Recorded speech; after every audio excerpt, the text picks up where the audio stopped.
Take it off her. She did not earn the right to wear it. Richard Collins's voice cracked across the stadium like a judge delivering a sentence. The applause died instantly. Every camera swung toward Naomi Carter, as his white-gloved hand reached for the gold medal hanging against her chest. The ribbon slid across the back of her neck with a soft whisper that somehow sounded louder than the packed arena. Bright afternoon sunlight bounced off the polished metal for one final second before it disappeared into his hand. Naomi did not move. She did not argue. Her fingers curled slowly at her sides until her knuckles turned pale beneath her dark skin.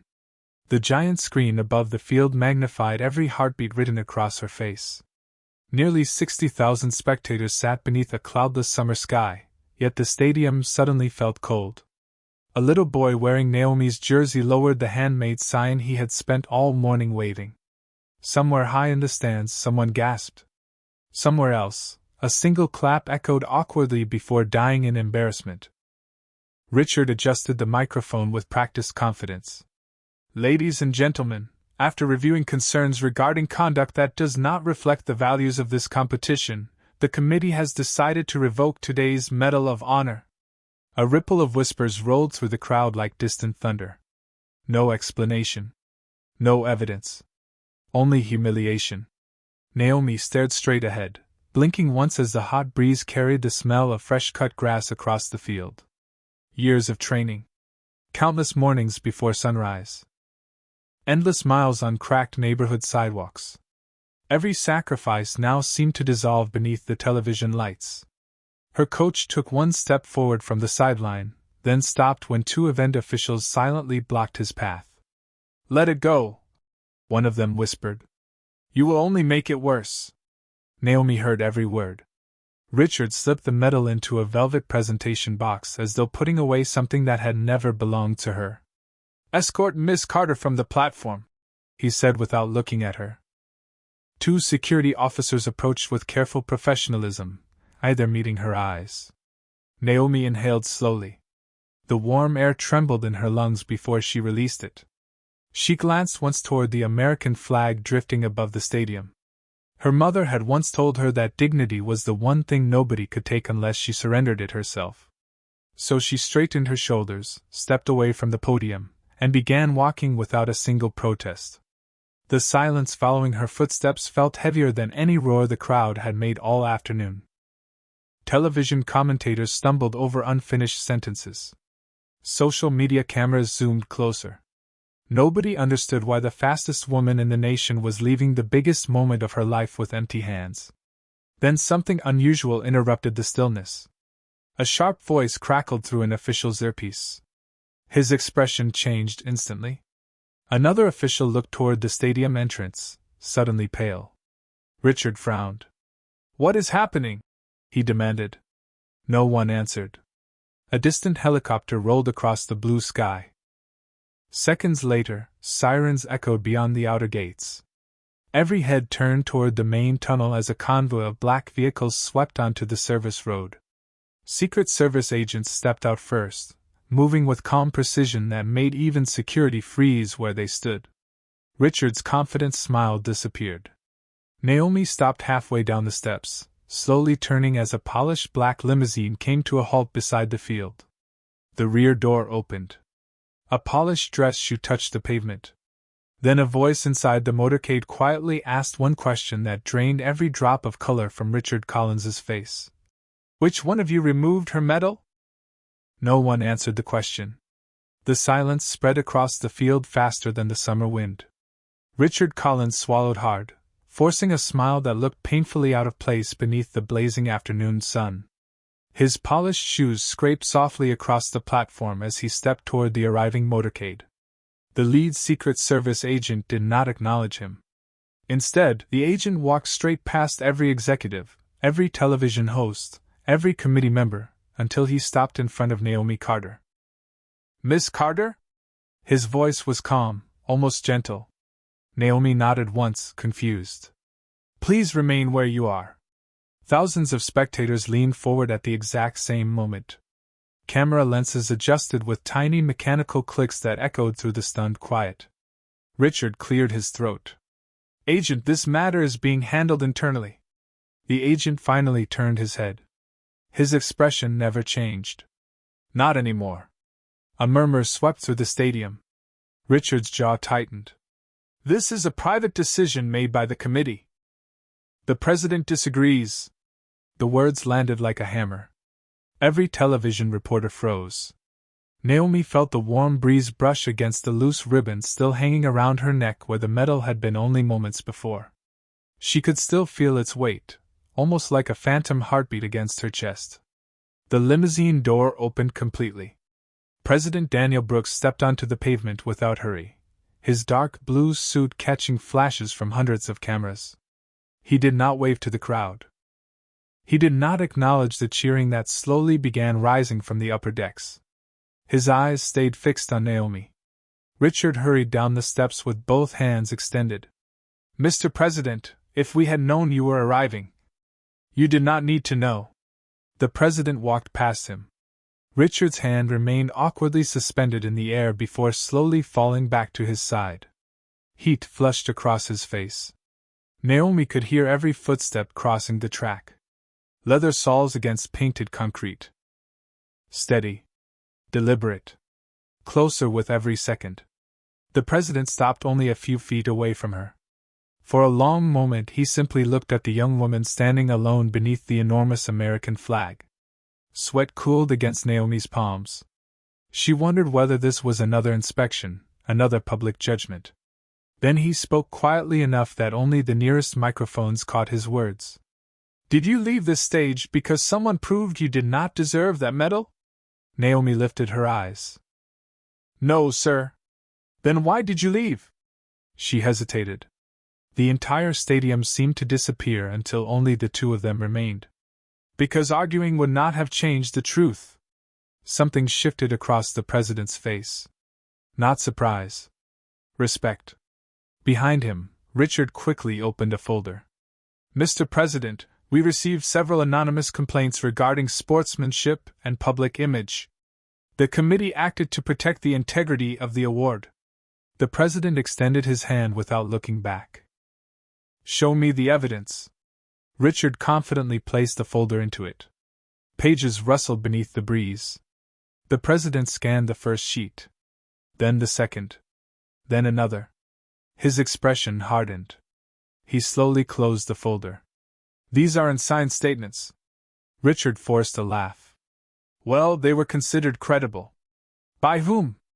Richard opened his mouth. Nothing came out. High above the field, the giant video screen suddenly flickered. The ceremony logo disappeared. A technician inside the broadcast truck frowned at his monitor as a new video source forced itself onto every screen in the stadium. Static crackled for one brief second before security footage appeared. Naomi looked up. Richard looked up. The president looked up.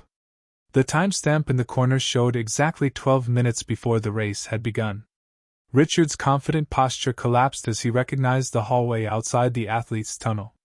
Then the recording zoomed in on a conversation he clearly never expected anyone else to see. The president slowly turned toward him. Mr. Collins. His voice was lower now.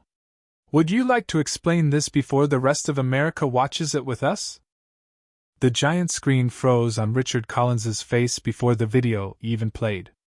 A bead of sweat slid past his collar despite the cool breeze sweeping across the stadium. Thousands of cell phones lifted into the air, tiny lenses catching every twitch in his expression. No one cheered anymore. The silence had become louder than the crowd ever was. The recording flickered to life. 12 minutes before the race, Richard stood outside the athletes' tunnel speaking with another committee official. His voice came through the stadium speakers with terrifying clarity. If Naomi Carter wins, we cannot let her become the face of this organization. A wave of disbelief rolled through the stands. Richard immediately raised both hands.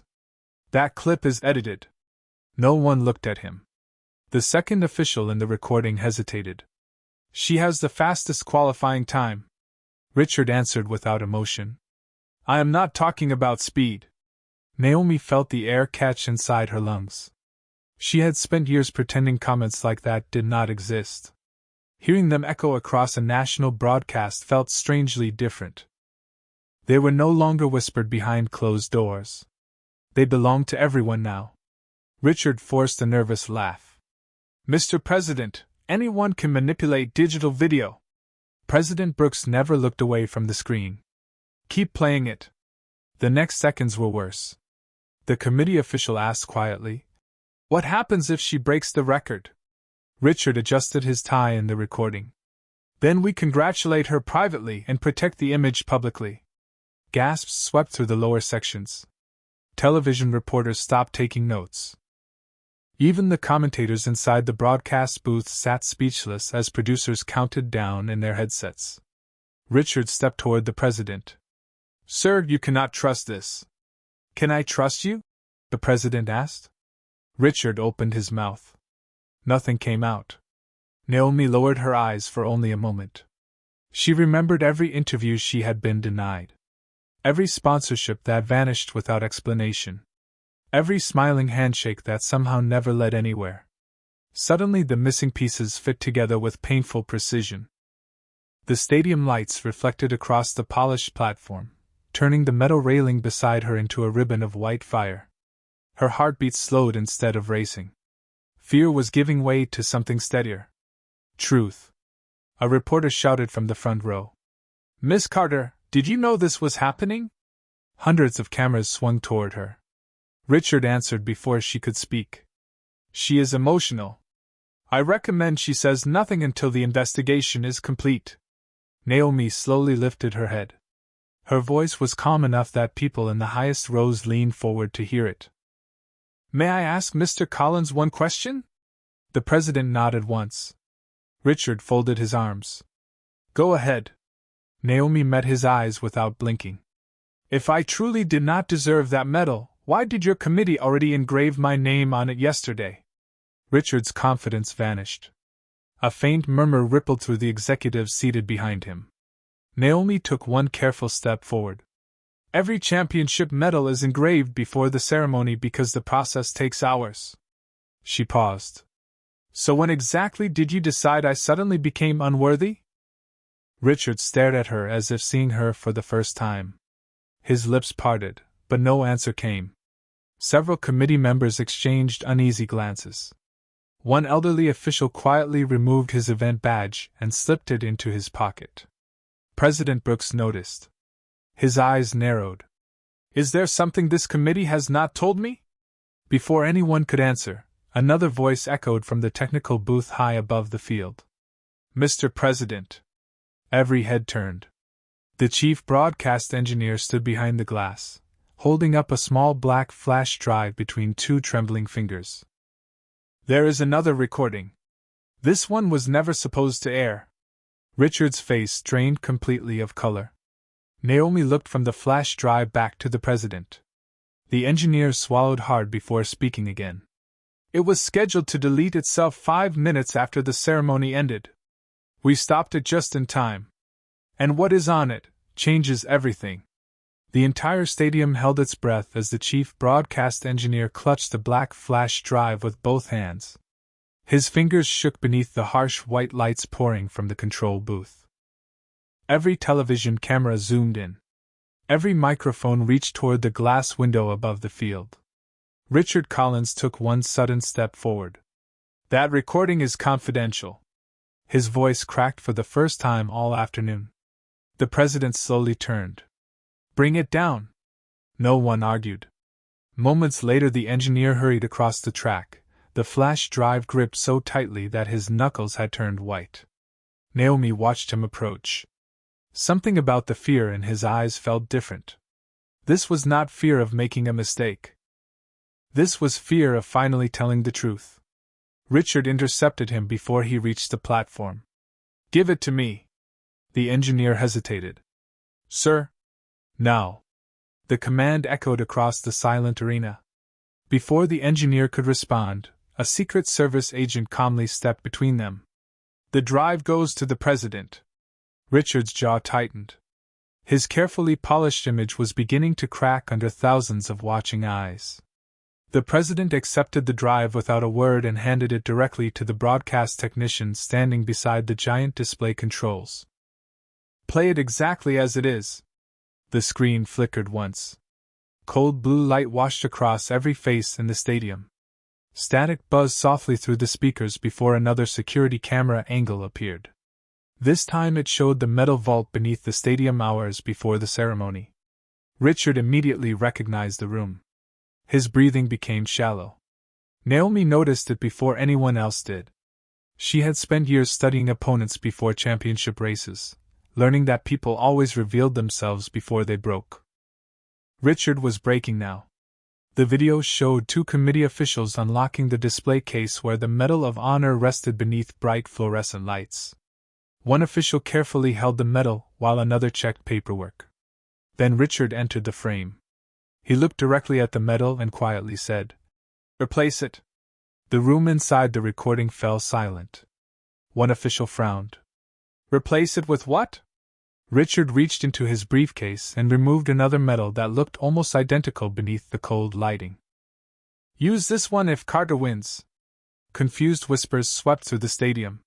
Naomi narrowed her eyes. Something was wrong. Very wrong. The replacement medal looked perfect from a distance, but the ribbon was stitched with a slightly different pattern. Tiny silver threads crossed the blue fabric at uneven intervals. Most people would never notice. Naomi did. She remembered studying the official medal weeks earlier during a promotional event. The stitching had been symmetrical because every Medal of Honor ribbon was woven by military veterans using a protected design. This ribbon was different. Cheap. Rushed. Wrong. She looked toward the president. "Sir?" Her calm voice carried farther than expected. "Pause the video." The screen froze. Thousands waited. Richard laughed nervously. "She is trying to distract everyone." Naomi ignored him. She pointed toward the giant display. "Zoom in on the ribbon." The broadcast technician looked at the president. He nodded once. The image enlarged until the ribbon filled the entire screen. Gasps spread through the crowd. Even people in the highest seats could now see the uneven stitching shimmering beneath the lights. Naomi spoke quietly. "That is not an official Medal of Honor ribbon." Richard's face lost every trace of confidence. "You cannot possibly know that." "I do," Naomi answered. "Because 6 months ago your committee invited me to help record the educational documentary showing exactly how those medals are made." Several committee members slowly turned toward Richard. One elderly judge removed his glasses, staring at the frozen image as though seeing it for the first time. The president looked back at the screen, then at Richard. "Did you prepare a counterfeit medal before the race even began?" Richard immediately shook his head. "No. That is not what happened." But his answer came too fast. Too rehearsed. The engineer suddenly stepped forward again, his breathing uneven. "Mr. President." His voice barely rose above a whisper. "The ribbon is not the biggest problem." Every eye shifted toward him. He swallowed hard before continuing. "There is another file on that drive. I almost deleted it because I thought it was corrupted." He looked directly at Naomi. "Until I realized it was recorded after everyone thought the cameras had already been turned off." The engineer's words echoed through the stadium like a warning siren. "It was recorded after everyone believed the cameras were off." Every conversation stopped. Even the fluttering flags above the grandstands seemed frozen in the heavy summer air. The president gave a single nod. "Play it." The giant screen faded to black before another image slowly appeared. A dim maintenance hallway stretched beneath the stadium, lit only by cold fluorescent lights that reflected off gray concrete and steel doors. The footage shook slightly as if captured by a forgotten security camera. Richard Collins stepped into view, his tie loosened, the polished confidence from the ceremony gone. He looked over both shoulders before speaking. "Once the medal is taken, nobody questions the committee. Public memory lasts 24 hours. Naomi felt her stomach tighten. The voice was unmistakable. The crowd erupted into stunned whispers before falling silent again, desperate not to miss another word. A second man entered the frame carrying a folder stamped with the championship seal. "What if the president asks questions?" Richard answered without hesitation. "He will not. He is scheduled to arrive after the ceremony is over." The president's expression hardened. Around him, Secret Service agents exchanged brief glances but remained perfectly still. Richard suddenly pointed toward the security camera in the recording. "Erase every hallway file after 5 o'clock." The screen froze. A long silence settled across the stadium. Richard lifted both hands. "That proves nothing. It is out of context." His voice sounded louder now, sharper, almost desperate. The president did not respond. Naomi did. "Keep watching." Every head turned toward her. Richard laughed bitterly. "You still think you belong in this conversation?" Naomi ignored the insult. Her eyes remained fixed on the frozen image. "The timestamp." The broadcast technician zoomed in. The digital clock glowed in pale green numbers across the corner of the screen. Naomi spoke quietly. "That recording says 4:58. Richard folded his arms. "So?" Naomi took one careful step forward. "The committee keeps saying the decision was made after new complaints arrived." She looked directly at him. "Those complaints were officially logged at 5:14. A ripple spread through the executive section. Several committee members quickly opened their tablets. Fingers raced across screens. Richard's breathing grew uneven. "That is irrelevant." Naomi did not blink. "No. It means you plan to remove the medal 16 minutes before those complaints even existed." The words struck harder than any accusation. Gasps echoed beneath the steel roof. A senior judge slowly closed his notebook. Another quietly stood up and walked away from the committee table without saying a word. Television cameras captured every second. Richard turned toward the departing officials. "Sit down." Nobody moved. The president finally spoke. "Is she correct?" Richard hesitated for only a heartbeat, but it was enough. The silence answered for him. Naomi lowered her eyes briefly, remembering every race where she had crossed the finish line first yet somehow left feeling smaller than when she arrived. She had blamed herself. Trained harder. Smiled wider. Stayed quieter. Now the pieces fit together with painful clarity. She had never been competing against runners alone. A loud vibration suddenly rolled through the stadium. Cell phones began buzzing almost in unison. Reporters stared at their screens. Producers inside the broadcast booth shouted into headsets. One anchor whispered, "It is everywhere." Live clips from the ceremony were flooding every major network across the country. Richard noticed the phones, the cameras, the faces turning away from him. For the first time in years, he was no longer controlling the story. His shoulders sagged almost imperceptibly. Then, from the edge of the platform, the engineer cleared his throat again. His face had gone pale. He was holding a printed document he had just received from the control room. "Mr. President." His voice trembled. "The archive server found something else." He looked directly at Naomi before continuing. "It is not another video." He swallowed hard. "It is a signed authorization approving the medal removal." And according to the digital signature, Richard Collins was not the person who gave the final order. The engineer lowered the document as though it suddenly weighed too much to hold. No one spoke. The roar that had filled the stadium only minutes earlier had dissolved into a silence so complete that the faint hum of the broadcast lights could be heard above the field. The giant screens remained frozen on the authorization record while thousands of faces stared without blinking. Richard Collins looked smaller now. His perfectly pressed jacket seemed too tight across his shoulders, and the confidence that had carried him through decades of ceremonies had vanished beneath the cold white glare reflecting off the steel railings around the podium. The president accepted the document without rushing. Paper whispered softly beneath his fingertips. He read every line once. Then again. His expression revealed nothing. That uncertainty unsettled the crowd more than anger ever could. Naomi stood motionless at the edge of the platform. The empty ribbon still rested against her neck, gently shifting with each slow breath. She neither celebrated nor demanded answers. She simply waited.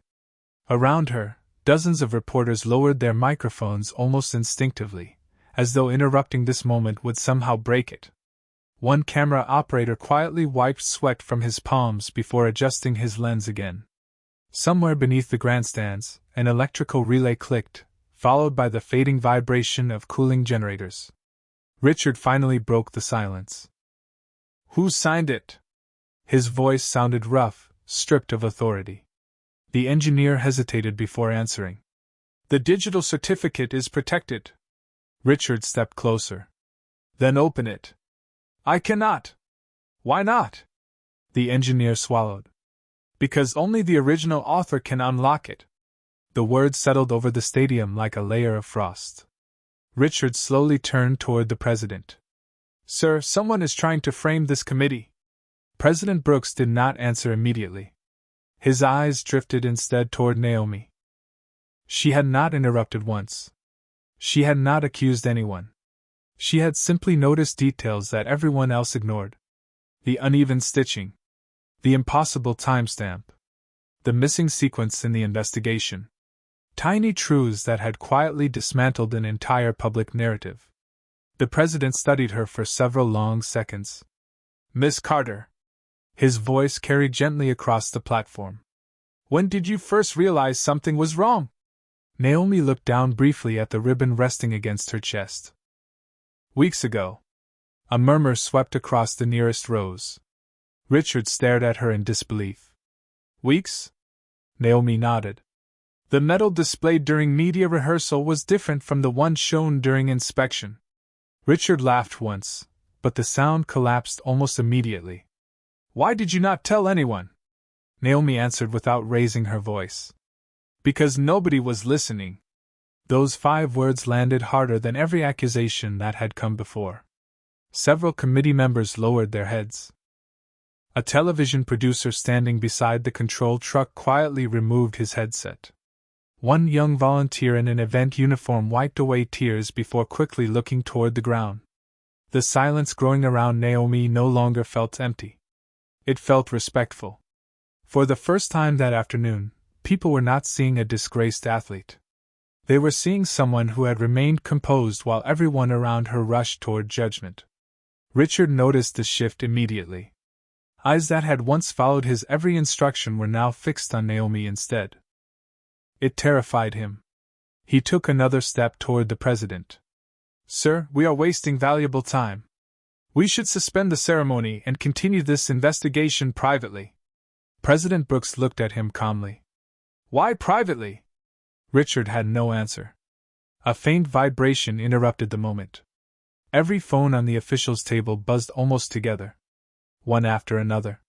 The chief legal advisor glanced at his screen, then froze. His face lost all color. Without speaking, he handed the phone to the president. Brooks read the message slowly. His jaw tightened almost imperceptibly. He lifted his eyes toward the engineer. "How many people have access to the authorization server?" "Only 3," the engineer whispered. "Richard Collins, the committee chair, and—" His voice caught in his throat. Richard's breathing grew shallow. Naomi sensed it before anyone else. She turned toward the giant screen just as the system emitted a soft electronic tone. The frozen authorization document disappeared by itself. In its place appeared a secure login window followed by a single line of text, typed live before the eyes of the entire nation. Someone was remotely accessing the championship server while they watched. The cursor blinked once, then a hidden name slowly began to reveal itself. The blinking cursor stopped. Every eye in the stadium locked onto the giant screen as the hidden name slowly materialized beneath the secure login prompt. A single gasp rippled across the grandstands. It was not Richard Collins. It was not the committee chair. It was Evelyn Mercer, chairwoman of the National Athletics Commission.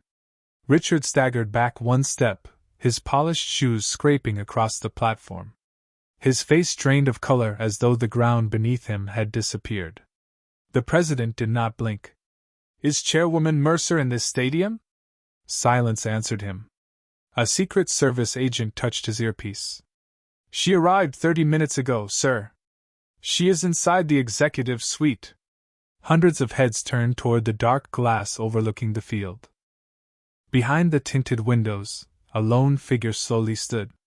Naomi followed the movement without surprise. Her breathing remained steady. Richard looked at her, confusion replacing arrogance. You knew? Naomi shook her head gently. No. She paused.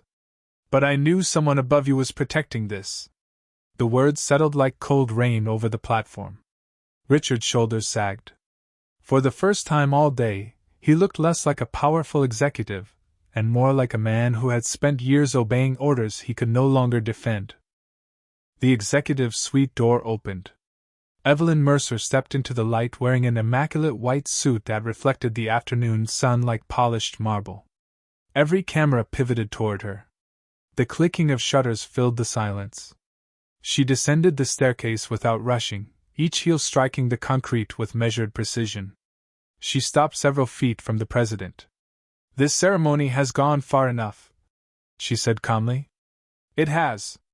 President Brooks agreed. Which is why we are finishing it. Evelyn's eyes shifted toward Naomi. They were cold, unreadable. Miss Carter has become the center of unnecessary controversy. Naomi answered before anyone else could. The controversy started long before I did. A murmur rolled through the crowd. Evelyn folded her hands. Young lady, there are procedures you do not understand. Naomi held her gaze. Then explain one. The chairwoman remained silent. Naomi stepped toward the giant screen, where the forged ribbon still filled half the display beside the authorization record. You approved removing my medal. Evelyn said nothing. Naomi continued, her voice calm enough that every word landed with unsettling clarity. You approved replacing it before the race ended. You approved deleting the hallway recordings. And yet, she lifted one finger toward the frozen image of the counterfeit ribbon. You missed the one detail your own craftsman would never miss. The stadium was perfectly still. Even the television helicopter circling overhead seemed distant now. Naomi looked at the ribbon one last time. Every official Medal of Honor ribbon contains 13 handwoven silver threads representing the original colonies. She pointed to the enlarged image. This one has 12. A broadcast technician counted aloud beneath his breath. 1, 2, 3. The numbers echoed through the nearest microphones until he stopped. 12. An audible wave of shock swept through the stadium. One committee member covered his face. Another quietly removed his commission pin and placed it on the table.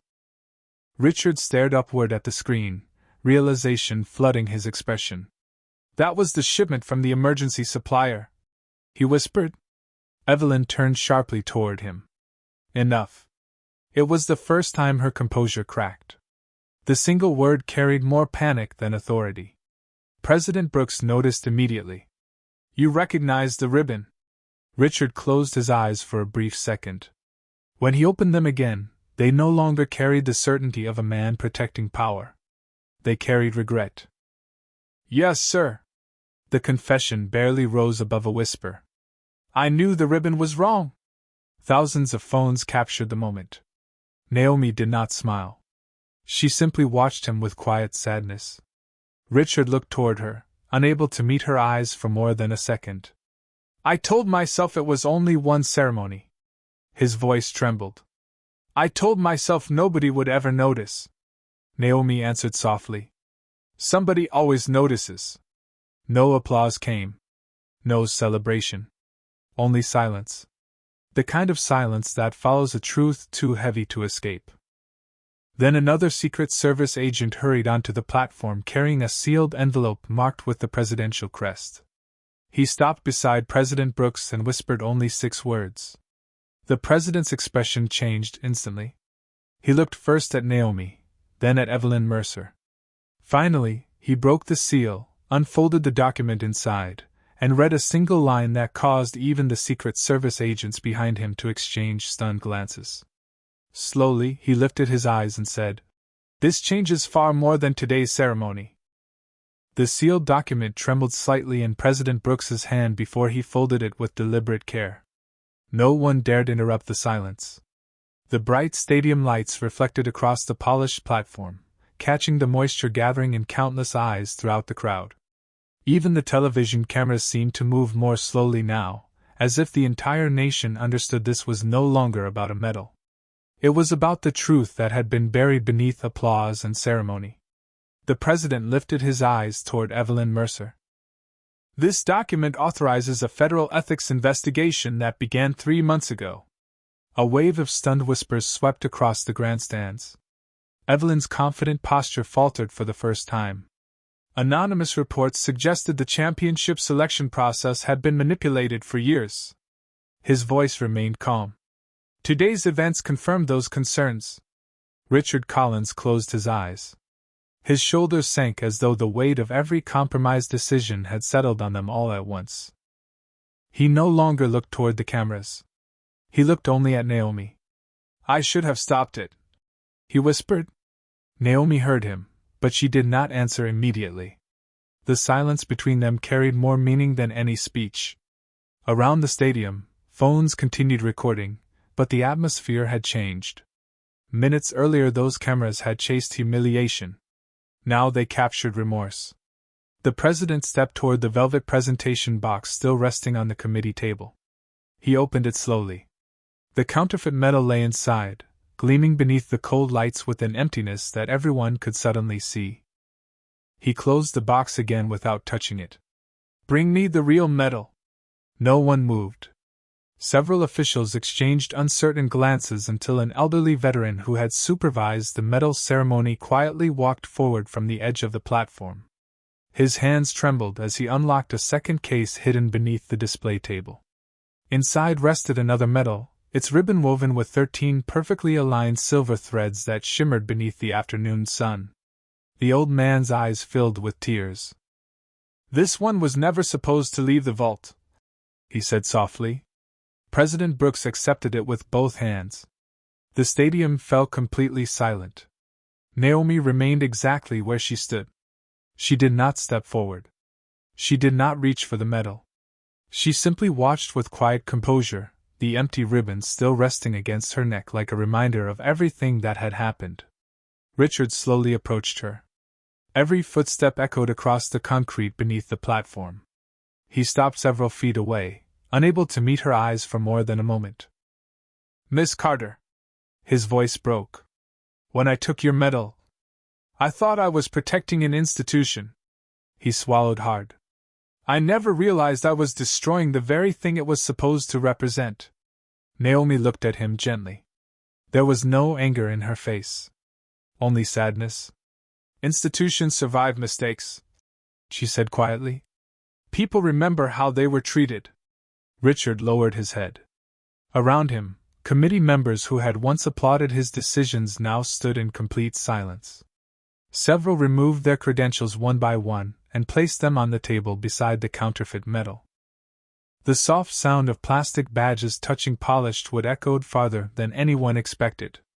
High in the grandstands, spectators who had watched Naomi's humiliation slowly rose to their feet. Not because anyone asked them to. Because something inside them had changed.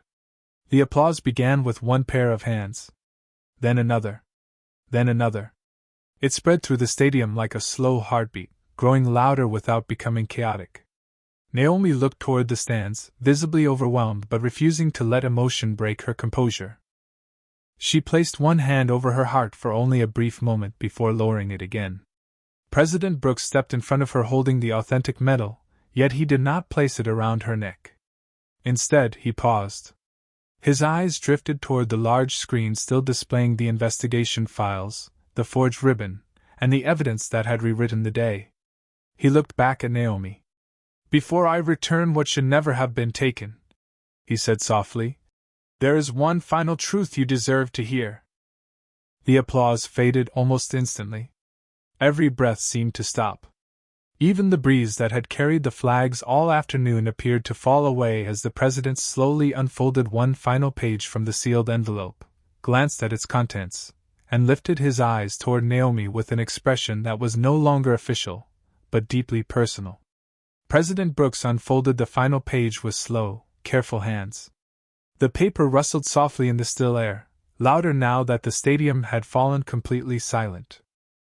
The late afternoon sun slipped beneath a bank of clouds, washing the platform in a softer light that reflected across the genuine gold medal resting in his palm. He looked at Naomi Carter, not as a politician facing an athlete, but as one citizen honoring another. This investigation began because someone refused to stay silent after watching your previous races, he said quietly. That person was one of your competitors. A murmur drifted through the crowd. She wrote that every time you won, someone found a reason to make your victory smaller. Naomi lowered her eyes for a brief moment. She had never known. President Brooks continued. She ended her letter with one sentence. He paused. If we cannot honor the best among us because of prejudice, then the medal has already lost its meaning. The words settled over the stadium like evening light. No applause followed. None was needed. The president stepped closer. This time, he gently lifted the authentic ribbon and placed it around Naomi's neck. The 13 silver threads caught the fading sunlight, shining with a quiet brilliance that no spotlight could imitate. Naomi closed her eyes for only a second as the medal rested against her heart. When she opened them again, they were calm. Not victorious. Peaceful. Richard Collins stood a few feet away, his hands hanging at his sides. The cameras that had once celebrated his authority no longer followed him. He slowly removed the committee pin from his lapel and placed it beside the counterfeit medal inside the velvet box. He did not speak. There was nothing left to defend. Evelyn Mercer watched from the edge of the platform as federal investigators quietly approached. She straightened her jacket, nodded once to the president, and surrendered her credentials without protest. The movement was small, almost invisible beneath the giant stadium lights, yet everyone understood what it meant. Power had changed hands without a single raised voice. The veteran who had protected the real medal stepped toward Naomi with moist eyes. I have presented this honor for 27 years, he whispered. Today is the first time it truly feels earned. Naomi smiled gently. Thank you for keeping it safe. He shook his head. No. His voice trembled. You did that. Around the stadium, thousands of spectators slowly lowered their phones. One by one, glowing screens disappeared until people were simply standing, watching with their own eyes instead of through glass. The applause returned, quieter this time. Slower. More human. It sounded less like celebration and more like respect. Naomi turned toward the stands where the little boy still held the handmade sign he had almost dropped hours earlier. She walked down from the platform, removed the medal from around her own neck, and knelt beside the barrier separating the crowd from the field. Without saying a word, she let the boy hold it for a moment. His small fingers trembled as they touched the gold. His eyes widened with wonder. Naomi smiled, took the medal back gently, and whispered, Never let anyone decide your worth before you do. The boy nodded without speaking. Behind them, Richard watched the moment in silence. Tears gathered in his eyes, but he made no effort to hide them. He finally understood that the greatest thing taken that day had never been a medal. It had been dignity. And the greatest thing returned was not gold. It was truth. As evening settled over the stadium, the floodlights gradually dimmed. The hum of generators faded into the distance. Flags moved gently in the cooling breeze. Naomi walked alone across the track, the medal resting quietly against her chest with every measured step. No reporters followed. No speeches interrupted the silence. Only the soft echo of her footsteps remained beneath the open sky. In the last reflection of daylight, the gold no longer looked brighter than before. The difference was that everyone who watched finally understood why it shined.